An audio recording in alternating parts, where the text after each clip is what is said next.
I woke up to the sunlight streaming through our bedroom window, brushing Emma's hair back from her face. She looked so peaceful, like nothing in the world could touch her. I leaned closer, whispering, "Morning, beautiful." She stirred, eyes fluttering open.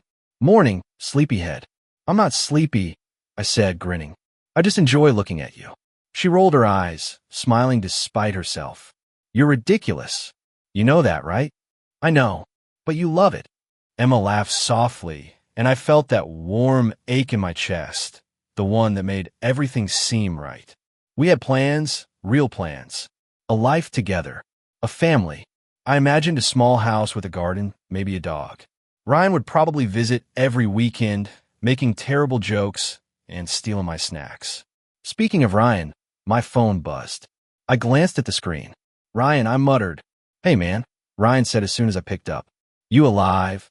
Or are you still in dreamland?" "I'm alive," I said. "Just appreciating life." Hum. "So, when are you and Emma getting that perfect life moving along? Kids mortgage the whole nightmare." I chuckled. "We're taking it slow. One step at a time. You know me." Yeah. Just don't wait too long. You're gonna wake up one day and realize life's passing without you." I laughed, shaking my head. "Thanks for the pep talk, Ryan. I'll keep that in mind." After hanging up, I turned to Emma, who was watching me with a curious look. "Everything okay?" "Perfect," I said. "Just talking to Ryan." She tilted her head. "You've got that look. That serious, thinking about the world look." I'm fine," I lied. "Just thinking about us. About the future." Emma's eyes softened. "I like it when you think about us." We got out of bed together. Our morning ritual simple, but comforting. Coffee, quick breakfast, laughter over the smallest things. Life felt manageable, even sweet. Later, we walked through the park, Emma holding my hand. "I saw a house today," she said. "Not far from here. Small but nice. What do you think?" I squeezed her hand. "I think it's ours someday." She smiled, resting her head against my shoulder. "I like when you say that. Makes everything feel real." I wanted to believe that. I wanted to believe nothing could shake this, that we were untouchable. But even as I said it, a tiny voice in my head whispered doubts I couldn't name. Maybe it was nothing. Maybe I was just tired. "Hey, you okay?" Emma asked, reading my expression. "Yeah," I said quickly. "Just thinking about work." She nodded, but I caught the shadow of worry in her eyes. I pushed it aside. It was probably nothing. We met Ryan later for lunch. "You two look like a married couple already," he teased. "Except without the arguing about who does the dishes." Emma laughed. "He does the dishes. Don't deny it." "I do," I said, shrugging. But only because I like to see her smile. Ryan smirked. "That's actually kind of gross, man. But I guess you're winning at life." I smiled, but the tiny unease in my chest returned for a moment. I ignored it, pretending it wasn't there. Everything was perfect. It had to be. After lunch, Emma and I walked back to our apartment. Hand in hand, laughing, sharing quiet jokes. I thought about Ryan's words, about the life we were building, and I felt content. For now, nothing could touch us. I noticed it first on a Tuesday. Emma's phone buzzed constantly while we were having breakfast, and she kept slipping it in her pocket like she didn't want me to see. "Everything okay?" I asked, sipping my coffee. Emma shrugged. "Yeah, just work stuff." "Uh-huh," I said, watching her scroll through the screen with that quiet tension she couldn't hide. "You've been acting weird lately." She laughed nervously. "Weird how?" Distracted. "Secretive. Like you're hiding something." Emma waved her hand. "I'm not hiding anything. Stop overthinking, please." I nodded, pretending to accept it, but the unease settled in my chest like a stone. Ryan would have noticed immediately. He always did. Later that day, I met Ryan at the cafe near the office. "Man, what's going on with Emma?" he asked, leaning back in his chair. "She's, I don't know, different," I admitted. "Always on her phone, disappearing at odd times. I can't put my finger on it." Ryan frowned. "Sounds like trouble. You sure you're not imagining things?" "I'm sure," I said firmly. "Something feels off. I just don't know what. Trust your gut, man. If it's gnawing at you, it's not nothing. Pay attention." His words stuck with me. He was right. I didn't want to believe it, but I had to notice. That evening, Emma left to meet a friend, whatever that meant. I stayed behind, pretending to work. My eyes drifted to her drawer where she kept all her personal things. On a whim, I opened it. There it was, an envelope, thick and heavy, hidden beneath a stack of old bills. No label, no name. I picked it up carefully. My heart started hammering. Emma, I whispered, half expecting her to be there. What is this? Of course, no answer. I hesitated. Should I open it now or wait? My hand shook as I tore it open. Inside was a piece of paper folded in half. I glanced at it quickly. Something about it made my stomach drop. I couldn't read it all, not yet. But I saw enough to know it wasn't just a normal letter. My phone buzzed. It was Lisa, a co-worker. Hey, did Emma leave early today? She was acting kind of off. I frowned. Yeah, she did. Why? Nothing, just she seemed stressed. Talking on the phone a lot, glancing over her shoulder. I muttered, she's hiding something. I can feel it. Lisa's voice sounded hesitant.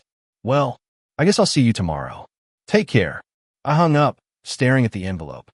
My mind raced. Was this betrayal? A secret she didn't want me to find? My hands ached to know the truth, but fear kept me from opening the paper completely. Hours passed. Emma returned, smiling like nothing had happened. Hey, she said. Long day. Yeah, I said slowly, slipping the envelope back into the drawer. You seem busy lately. Emma waved it off. Work stuff. Nothing important. I nodded, but I didn't feel convinced. My gut screamed that I had stumbled onto something dangerous. Are you sure there's nothing going on? I asked carefully, trying to keep my voice steady. Her smile faltered slightly, just for a second before she answered. I told you it's nothing. Stop worrying so much. I forced a smile, pretending to believe her. But deep down, the seed of doubt had taken root. Later, lying in bed, I kept thinking about the envelope, about her strange behavior, about Ryan's warning. Something was coming, I knew it. Something that would change everything. And I didn't know if I was ready for it. I stared at the paper in my hands, my stomach twisting. I'd already peeked at the edges, but now I forced myself to open it completely. My heart slammed against my ribs. My name was written on it, crossed out. The results stared back at me. I was not the father. I felt my knees weaken. I sank into the chair, my hands shaking. No, this can't be right, I whispered to myself. The door clicked. Emma walked in, humming softly. Hey, I'm home. You won't believe how. She stopped mid-sentence, noticing the paper in my hands. I looked up, fury and disbelief burning my chest. What is this? Emma's smile faltered. I can explain. Explain. I raised my voice. Explain this? You lied to me for months. You let me believe. I couldn't even finish. My throat was tight. That I was the father. Her eyes filled with tears. I didn't want to hurt you. You didn't want to hurt me? I repeated, my voice rising. Do you have any idea what it feels like to plan your life around a lie? To imagine a child, a family, a future, and none of it's real? I was scared, she admitted, her voice trembling. I thought you'd leave me if you knew the truth. I laughed bitterly. Leave you? Emma, I would have stayed. I would have faced it with you. But instead, you hid the truth. You lied. Every day. Every single day. Her hand shook. I didn't think you'd understand. I thought I was protecting you. Protecting me? I slammed my hands on the table. Do you know what this is? This is betrayal. Pure, absolute betrayal. She flinched. I'm sorry. I really am. I didn't know what else to do. Sorry isn't enough, I said, standing. Do you know how much I trusted you? How much I loved you? And you just erased it with one secret. Her lips quivered, and for a second I saw fear, not just guilt. I didn't want this to happen like this, she stammered. I shook my head, pacing the small apartment. Like this? Emma, this is worse than anything I imagined. I feel hollow, angry, betrayed. And you? I stopped, struggling to catch my breath. You're supposed to be the person I trust most. I am, she cried. I am, but I made a mistake. A mistake. I couldn't hold it in anymore. You think this is a mistake? You let me live in a lie for months. You let me plan for a child that isn't mine. That's not a mistake. That's deceit. That's manipulation. Emma sank onto the couch, tears streaming freely. I never wanted to hurt you, she whispered. I leaned against the wall, staring at her, my vision blurred. Do you know who did this test? I asked quietly, as if speaking louder would shatter me more. Dr. Harris, she admitted, her voice barely audible. The lab? I wanted to know for sure before I told you. I didn't want to risk anything. I clenched my fists. Dr. Harris? You involved someone else to hide this from me? You planned this whole thing without even thinking about my feelings? I was scared, she yelled suddenly, standing. I was scared, okay? I didn't know how to tell you. I didn't want to ruin us. Well, congratulations, I snapped, my voice shaking with rage and heartbreak. You've ruined us anyway. Silence fell, heavy and suffocating. I could hear the blood rushing in my ears. I wanted to scream, to break something, to let this pain out in any way possible. I can fix this, she said, her voice small, pleading. I can make it right. I promise. Make it right. I laugh hollow. You can't. This isn't something you can fix with promises, Emma. This is life. You've changed it. You've changed me. And I don't know if I can ever trust you again. Tears ran down her face, but I didn't move toward her. I couldn't. Not yet. Not now. I dropped the envelope onto the table, my hands trembling. I need time. I can't even look at you right now. I need to think. I need space. Emma reached for me, but I pulled back instinctively. Don't touch me, I said, voice quiet but firm. I need to figure out who I am now without you. Without this lie hanging over my head. She swallowed hard, nodding, her eyes full of guilt. Understand, she whispered. I turned away, staring out the window, feeling like my world had cracked open. Every plan, every hope, every dream I had with her shattered in an instant. I didn't know how I would survive the days ahead, but one thing was certain, nothing would ever be the same. I slammed the door behind me, the sound echoing through the apartment. My hands were still shaking. Ryan had called, and I answered without thinking. Dude, what's wrong? Ryan's voice was calm, but I could hear the edge in it. I can't even talk about it, I said, pacing. It's too much. Too much how? Come on, spit it out. It's Emma. She lied. She let me think I was going to be a father. And I'm not. Not all. There was a pause. Then Ryan said softly, Jesus, man. I'm sorry. That's a lot. I can't believe it. I yelled. I planned everything, Ryan. I pictured our life, our kid, everything. And it's all a lie. Hey, slow down, Ryan said. You're going to hurt yourself screaming like that. Just breathe, okay? I took a shaky breath, but my anger wouldn't settle. I don't even know who she is anymore. All those months, all those smiles, were they lies too? Probably not all of them, Ryan said gently. You know people are complicated. But yeah, she betrayed your trust, man. Hard. I sank into the couch, hiding my face in my hands. I keep seeing her face. Every laugh, every touch, it feels like poison now. I get it, Ryan said. It's like your memory of her is contaminated. But you have to stay grounded. Don't let this ruin you. I can't just stay grounded, Ryan. How do I trust anything ever again? You start by separating her actions from your worth, he said. She's the liar here, not you. Don't let her mistakes define who you are. I closed my eyes, the flashbacks hitting me like punches. Our first dinner together. The park where she held my hand and said, "This is forever." That silly argument over coffee foam that ended in laughter. All of it tainted. I whispered. She made me believe. Everything was real. She wanted you to feel safe, Ryan said quietly. Maybe she thought she was doing the right thing in her own messed up way. Doing the right thing? I repeated bitterly. She destroyed my life. She destroyed my trust. Yeah, she did, Ryan admitted. But let me ask you, do you want revenge or do you want to survive this? Because you can't do both. I didn't answer. The thought of revenge twisted in my chest, sweet and dangerous. But Ryan's words lingered. Suddenly, my phone buzzed. A text from Emma. I did it for your own good. Please forgive me. I stared at it, fury and confusion warring in me. What the hell does that even mean? Your own good? What's good about betrayal? I called her. She answered immediately, voice soft. I know you're angry. I know you hate me. But you have to understand, I never wanted to hurt you. I did it to protect you. Protect me? I yelled. By lying to me? By letting me believe I was a father? Do you even hear yourself? I know it sounds terrible, she said, trembling. But you have to see it from my side. I was scared. I didn't want you to... To what? Hate me? To feel crushed the way I do now. I interrupted, my voice raw. You don't get to decide what's good for me. You just ruined everything. There was silence on the line. I could hear her breathing. I can't fix it, she said finally. Fix it? I spat. Nothing you do can fix this. I just wanted to make it better, she whispered. I dropped the phone onto the couch and stood.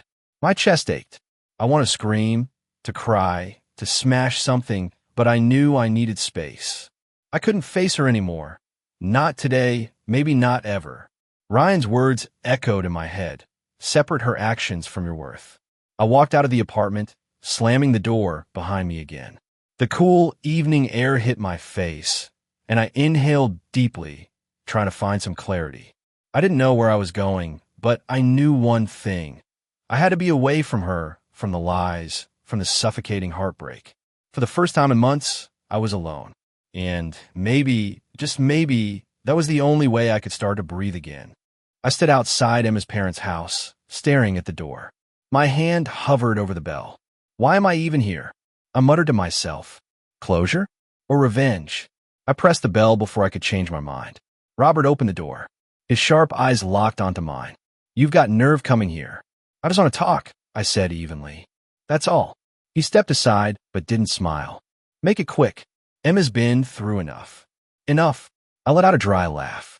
You think she's the victim? He closed the door behind me. I don't know what happened between you two, but I know my daughter is scared. She should be, I replied. She lied to me for months.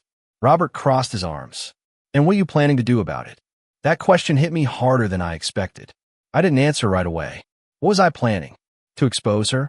To forgive her? To walk away like none of it mattered? I don't know, I admitted. That's the problem. He studied me like I was a threat. If you're here to hurt her, don't. I'm not here to hurt her, I said quietly. I'm here because I don't know who I am without this mess. Before he could respond, I heard her voice from the kitchen. Dad? Who is it? Emma walked in, and for a second, we just stared at each other. Her eyes were red, but her back was straight. Why are you here? She asked softly. I needed answers, I said. And maybe I needed to see if you even felt guilty. I do, she said quickly. Every second. Robert cleared his throat. I'll be in my office. He left us alone, but I could feel his disapproval hanging in the air. Emma folded her arms. What do you want from me? I don't know, I repeated. Part of me wants to forgive you. Part of me wants to ruin you. And part of me just wants to disappear. She swallowed. I never wanted this to become a war.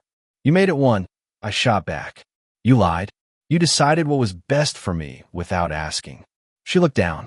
I was afraid you'd leave. And now? I asked, what do you think is happening? Silence stretched between us. I could see the cracks in her confidence. For a moment, I almost felt sorry for her. Almost. Do you love him? I asked suddenly. Her head snapped up. Love who? The father, I said flatly. She hesitated. That pause told me everything. Before she could answer, the front door opened again. I heard footsteps. A man's voice. Emma, I brought the documents you asked for. My chest tightened. A tall guy stepped into the room. He looked at me, confused. Oh, I didn't know you had company. Emma's face went pale. Mark, this isn't. Mark, I repeated slowly. So this is him? Mark frowned. Look, I don't want trouble. Trouble? I laughed bitterly. You think this is about trouble? You knew about me, didn't you? He shifted uncomfortably. She told me things were complicated. Complicated, I echoed. That's one word for it. Emma stepped between us. Stop it. Both of you. I looked at her, really looked at her. How long? It wasn't like that, she insisted. How long? I repeated. She closed her eyes. Months. The word hit like a punch. Months. While I was planning nurseries and names, she was building another life behind my back. Mark cleared his throat. I didn't mean for anyone to get hurt. I turned to him. You already did. Robert reappeared, his voice cold. This isn't the place for this. No, I agreed quietly. It's not. I looked at Emma one last time. You said you did it for my own good. But this... I gestured toward Mark. This is the truth. You didn't protect me. You replaced me. Tears filled her eyes. That's not fair. Fair. I shook my head. Fair would have been honesty. I felt something shift inside me then. The anger was still there, but it wasn't wild anymore. It was focused, clear. I won't beg, I said calmly. And I won't forgive you today. But I also won't destroy myself trying to destroy you. Emma's voice cracked. What does that mean? It means I'm done being passive, I replied. You made your choice. Now I'll make mine. I walked toward the door. Is this goodbye? She whispered. I paused, but didn't turn around. No, I said. This is me deciding who I am. Outside, the air felt sharp against my skin. Revenge still tempted me. Forgiveness still confused me. But one thing was clear. I couldn't stay frozen. Action was coming. And this time, it would be my choice. I walked into the office that Monday feeling different. Focused. Calm, but with an edge. Morning, Ryan said, looking up from his desk. You look dangerous. Dangerous? I raised an eyebrow. You know, he said, grinning. Like someone's plotting, but in a good way. I smirked. Maybe I am. Maybe I'm just learning patience. Patience, he laughed. Man, you mean revenge, don't you? Call it what you want, I said lightly, pretending it didn't sting. But I'm not doing anything obvious. Not yet. Ryan leaned back. Ah, subtle revenge. My favorite kind. So what's the plan? No plan yet, I said. Just observation. Emma's been careless. People are noticing things she tried to hide. I just wait. He nodded. Like a cat, stalking its prey. I almost laughed. Something like that. During lunch, I ran into Lisa. She glanced at me, eyebrows raised. Hey, are you okay? You seem different. I'm fine, I said casually. Just busy with work. She hesitated. I don't mean to pry, but everyone's talking about Emma.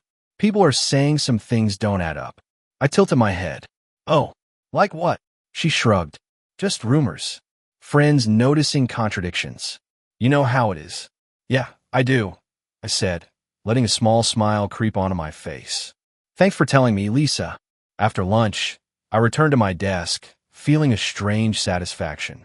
Small things, unnoticed lies unraveling. I didn't touch them, didn't confront anyone. Karma was doing its work. Later, Ryan popped his head over the cubicle.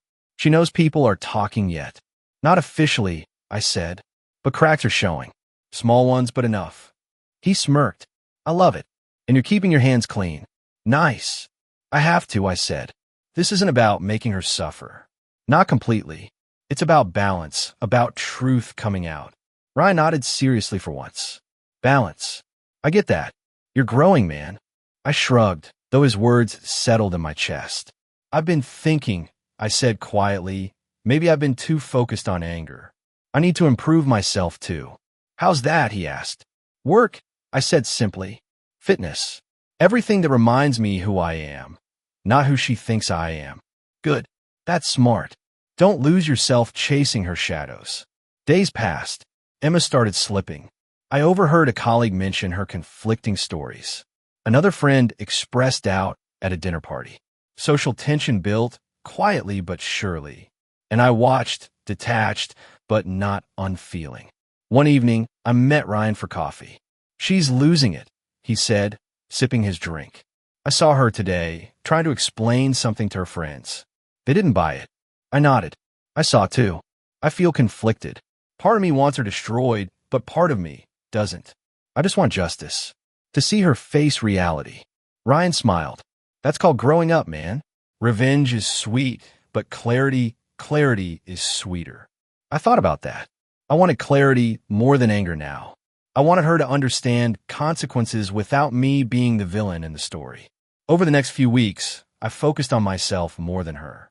I stayed late at work, took on new projects, ran longer routes in the mornings. Every time I improved myself, I felt lighter, stronger. Ryan checked in often. You're glowing, man. Serious. What are you doing? Learning, I said. Patience. Discipline. Waiting for the world to balance itself. He grinned. And Emma? Still falling apart? I shrugged. She's unraveling slowly. It's messy, but not my mess. Not anymore. Ryan leaned closer, lowering his voice. You know, most people would be consumed with hatred, plotting ways to humiliate her. But you're different. Strategic. Patient. That's scary in a good way. I smiled faintly, almost embarrassed. I just don't want to become bitter. That's the risk, isn't it? Exactly, Ryan said. Stay who you are. Let her mistakes teach her, not destroy you. I nodded, letting that sink in. Watching Emma lose control, seeing the world question her, it should have been satisfying. But instead, it reminded me how fragile life could be. I realized revenge wasn't the point. It was growth. And as I walked home that night, the city lights reflecting on wet streets, I felt a strange calm. My plan wasn't chaos. It wasn't anger. It was order. And for the first time since the revelation, I felt like myself again. I spotted Emma across the cafe, sitting alone at a corner table. My chest tightened, but I walked over anyway. "Emma," I said, stopping in front of her. She looked up, startled. "Oh, hi." "Hi." I raised an eyebrow. "That's it. I didn't expect to see you here," she admitted, fidgeting with her coffee cup. "Well, I didn't exactly plan it either," I said, sliding into the seat across from her. "But here we are." She sighed. "I guess we can't avoid this forever." "Yeah," I said, my voice low. "We need to talk."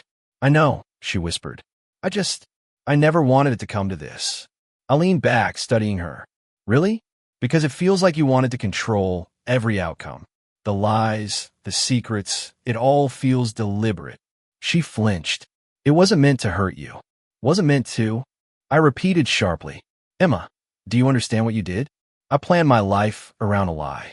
Months of my life. Do you think I can just forget it?" "I know, I betrayed your trust," she said quietly, her voice shaking. "And I'm sorry. I was scared. Scared you'd leave me. Scared you'd hate me if you knew the truth." I stared at her. "So you thought lying was better than the truth?" "Yes," she snapped, then immediately softened. "I thought I was protecting us. I didn't know another way." "Protecting us?" I laughed bitterly. "By letting me imagine a child that isn't mine? By letting me believe in a future that wasn't real?" "I know it sounds terrible," she said, tears brimming in her eyes. "I was insecure. I thought if I told you, you'd go. I didn't want to lose you." "You already lost me," I said coldly. "I don't even know who you are anymore." She swallowed hard. "I'm still me. I just made mistakes. Big ones." "Yes, big ones," I echoed. "Do you know how it feels to realize your entire life with someone was built on a lie?" "I do now," she whispered, voice cracking. "I feel it every day. Every time I see you, every time I think about what I've done. I'm sorry.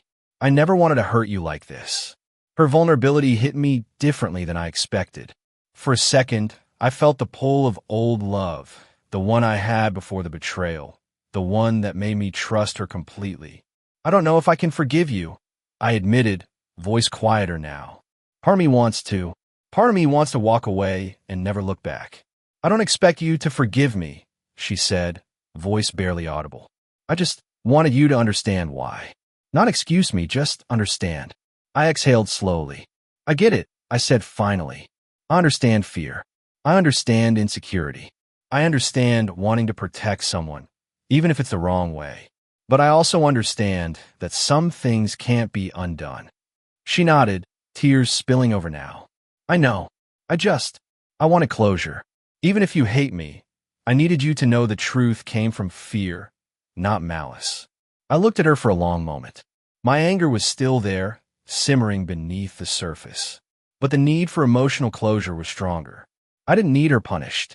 I needed her to be honest, finally, fully for the first time. "You are honest now," I said softly. "Maybe that's enough for today." Her lips trembled. "Do you forgive me?" I shook my head. "Not yet. Maybe someday. But right now, I think I just needed this conversation. To hear you, and for you to hear me." She exhaled shakily. "Okay, I can live with that." I stood, running a hand through my hair. "I have to go," I said. "This doesn't fix everything, but it's a start for both of us." "Be careful," she said quietly. "I will," I said, walking away. Outside, the air felt lighter, though the weight of everything still lingered. I realized that understanding her motives mattered more than revenge right now. Emotional closure, not punishment, might be the path forward. I didn't plan to watch, but I couldn't look away. Emma's world was crumbling, piece by piece, and I was witnessing it from a quiet distance. I ran into Ryan at our usual coffee spot. "She's losing it," I said quietly. Ryan nodded. "I heard. Friends cutting ties, Family upset. She's spiraling fast. I thought I'd feel satisfaction, I admitted, staring into my cup. But it's emptiness. Watching her fall doesn't fix what I lost. Ryan raised an eyebrow. Man, that's mature. And heavy. I'm tired of hating her, I said. I don't want revenge anymore. I want to be whole again. He leaned back. Good. You're finally moving past the chaos. That's growth. A few days later, I saw Emma at a small gathering with mutual friends. The room went quiet as she arrived, and whispers followed. Faces that once smiled at her now held doubt, judgment, and curiosity. I stayed at the back, observing silently. You shouldn't have lied, a friend muttered. I trusted you, another added. Emma's head dropped. I know. I made mistakes. Her voice faltered. Mark stepped beside her, putting a hand on her shoulder. It's going to be okay, he said. We'll figure it out. I frowned. Something about his tone felt off. Later, I overheard him speaking to someone privately. Everything's going perfectly. Just keep her under control. She can't know my real plan yet. A chill ran down my spine. So Mark wasn't innocent. He'd been manipulating her all along, taking advantage of her fear and guilt. I felt a pang of guilt, oddly. Not for her, but for being indirectly entangled in the chaos. I should have warned her, I whispered to myself. But then, she had to face reality. Days passed. Emma's friends gradually turned away. Invitations disappeared. Calls went unanswered. She tried explanations, apologies, but the damage was done. I kept my distance. Watching silently wasn't satisfaction. It was observation, a lesson in the consequences of choices. Ryan checked in one evening. You're acting calm. You're okay with this. I don't know if okay is the right word, I admitted. I feel relief, I guess, but also sadness. I thought seeing her fall would heal me, but it doesn't. It just shows me what I've lost. That's maturity, man, he said. Revenge isn't healing. Real healing comes from understanding and moving forward. He was right. I realized that the anger, the planning, even the satisfaction of watching her mistakes unfold didn't fill the void inside me. One afternoon, I saw her sitting alone in a park. Mark wasn't with her. She stared at the ground, hands clasped tightly in her lap. She looked smaller somehow, like the weight of her choices had shrunk her. I wanted to approach, to say something, but I didn't. Part of me ached for her, but another part remembered the betrayal, the months of lies, the trust broken irreparably. Mark appeared a few minutes later, smirking, holding a folder. Everything's going according to plan, he whispered. Just keep her distracted. She won't see the end coming. I clenched my fists. He wasn't my problem. His manipulations weren't mine to fix. But the realization hit me. Emma's collapse wasn't just about me anymore. It was her life, her choices, and the people she allowed to influence her. That night, I sat alone in my apartment. I stared at the ceiling, thinking about the months of heartbreak, rage, and quiet revenge. The bitterness had faded, replaced by something heavier, reflection, acceptance, and emptiness I couldn't shake. I whispered to myself, I've won nothing, really. She's broken, yes, but so am I in a different way. Ryan's words echoed in my head. Real healing comes from understanding and moving forward. I understood now. Karma had played out. Lies had consequences. People had been exposed. But I couldn't depend on her collapse to rebuild me. I closed my eyes and made a decision. I would focus on myself, my career, my growth, my life. I wouldn't seek revenge or dwell on emptiness.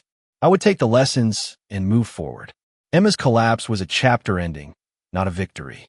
And for the first time in months, I felt a tentative peace knowing my story wasn't over. I didn't recognize myself that morning. My hands shook slightly as I sipped coffee, not from anger, but from exhaustion. Anger, obsession, heartbreak. They'd been my companions for months. Ryan leaned back across from me. You look different today, less like a storm about to hit. I feel different, I admitted quietly. But I'm scared it's temporary. Like I'm pretending I'm okay, but inside, I'm still broken. You're not pretending, he said. You're noticing it. That's the start. Later, walking through the park, I ran into Clara. She was jogging, earbuds in, music blaring. When she noticed me, she slowed down. Hey, she said, smiling. You okay? Not really, I muttered. I've been dealing with some heavy stuff. Relationship fallout, trust issues, the whole disaster package. She laughed softly. Sounds rough, but you look like you're trying to survive it. I shrugged. Trying. But surviving isn't enough. I feel stuck. Anger won't leave, and the past keeps tugging me back. Clara tilted her head. Ever think the only way forward is to stop letting the past run your life? I frowned. I don't know if I can. It's complicated. She lied. I planned my life around a child that wasn't mine. I've been consumed with it. And what has it done for you? She asked gently. Has it healed anything? Or just made the days heavier? I hesitated. Her words hit too close. Heavier. Definitely heavier. That's your answer then, she said. You don't need revenge. You don't need bitterness. You need closure. And you have to give it to yourself. I stared at her, considering. Could it really be that simple? Could I let go without punishing her, without holding on to anger? I don't know how. I admitted. You start small, she said, smiling. Take an action that belongs to you, that signals the end of that chapter. I thought about her words all day. By evening, I sat at the dining table, the envelope containing the birth certificate in front of me. My hand hovered over the pen. This is it, I whispered to myself. Not for her, not for the child, but for me. Ryan called at that moment. You ready? He asked. I looked at him. I think so. I'm ready to reclaim my life. Good, he said, smiling. Then do it. I took a deep breath and signed the certificate. My hand shook slightly, but I didn't stop. This wasn't a victory over her. It wasn't revenge. It was an act of closure, a symbolic release of everything I had carried. When I set the pen down, I felt something I hadn't felt in months. Lightness. Not joy yet, not relief fully, but a start. A small crack in a weight I'd been dragging. Clara had been right. This action wasn't about anyone else. It was mine. I hadn't needed to confront Emma again. I hadn't needed to engineer karma. I only needed to choose myself. I called Ryan back. I did it, I said, voice quiet but firm. Congrats, man, he said, grinning. Feels good, doesn't it? I exhaled slowly. Yeah, it does. Feels like the first step toward being me again. Later, I ran into Clara again while leaving the park. You did it? She asked. I did, I said, smiling faintly. It's strange. I thought I'd feel triumphant, but it's bittersweet. Sadness, anger, all the memories are still there. But something lighter is too. That's growth, she said simply. You don't erase the past. You make space for the future. I nodded. I think I'm ready for that. For space, for life, for everything I let slip while trapped in anger. We walked together for a while, talking about ordinary things, laughter returning in small pieces. For the first time in months, I felt like I could breathe without carrying her betrayal like a weight. That night, I sat alone in my apartment, staring at the city lights. I felt the echoes of pain, sure, but also the quiet strength of choice. I had reclaimed myself in the smallest, most meaningful way. Tomorrow, I might face her again. I might encounter Mark. I might even feel a sting of jealousy or regret. But tonight I was mine, and that was enough. I whispered to the empty room. This is my life again. I choose me. A faint smile curved my lips. Bittersweet, yes, but finally forward. I sat on the balcony, the city lights stretching endlessly below. The wind carried a quiet hum of life, indifferent to the chaos I'd survived. Ryan's voice came through my phone. So, how's the new life feeling? Different, I admitted. Empty in some ways, but lighter in others. Like I finally put down a weight I didn't realize I was carrying. That's good, he said. Sounds like growth, not just survival. Yeah, I said. I've thought a lot about everything. Emma, the lies, the betrayals, even the slow burn of karma. It was all necessary, in a way, to get me here. Necessary, huh? He asked. Somehow, I feel like you're missing a tiny bit of rage in that statement. I laughed softly. Maybe, but it's quiet now. I don't need it. The anger, the obsession, they taught me, but I don't want to carry them forward. Clara's words echoed too. You make space for the future. I walked through the apartment, letting my eyes rest on familiar spaces without bitterness. The envelope containing the signed birth certificate lay on the table. I glanced at it and smiled faintly. That single act had felt heavy at first, but now, it was liberation. Ryan's text buzzed. Coffee tomorrow? I typed back quickly. Yeah, I want to talk about work and life. It was small, ordinary, but ordinary was the first step toward real freedom. I thought about Emma. She faded from my daily thoughts. No dramatic confrontation, no final showdown. She existed in memories and lessons, not in anger or desire. I remembered her last words to me. I wanted you to know the truth came from fear, not malice.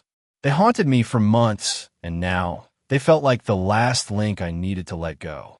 Fear, I muttered aloud. We all act from it sometimes. Doesn't excuse the damage, but it explains it. I pictured her face one last time. The vulnerability, the regret.